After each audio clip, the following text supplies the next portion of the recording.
ସବୁବେଳେ ଚିକେन से गोटे रेसिपी खाई खाई बोर हो गले ना तेज चलतु आज नुआ स्टाइल चिकेन पत्रपोड़ाटे बनइबा। तो प्रथम चिकेन लुण हलदी लंकागुंड गरम मसला चिकेन मसला जीरा गुंड धनिया गुंड दही दे भल भाव मेरिनेट करनबा। तापर रेसिपी गोटे गुंड मसला प्रिपेयर करवा से गोटा गरम मसला 3टी सुखिला लंका पैन दे ड्राई रोस्ट करनबा। यापर या गुंड करनबा। एबे कढ़ई रे तेल गरम करी पियाज देबा। पियाज ब्राउन हो जाए पर हाफ चामच अदा रसुण पेस्ट दे कषिबा। मसला भल भाव कषि जावा पर चिकेन अल्प पानी और प्रिपेयर करिथिबा गुंड मसला को दे 50 ରୁ 60% सिझाई नबा। यह सिझीगला पर चिकेन सबको कदली पत्र दे फोल्ड करी सूता बांधि नबा।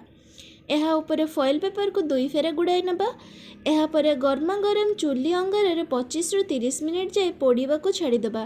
30 मिनिट पर ताकू बाहर करवा एवं हल्का ठंडा होला पर खोली देखिबा। आमर मजेदार चिकेन पत्रपोड़ा एबे रेडी। एंजॉय करंतु।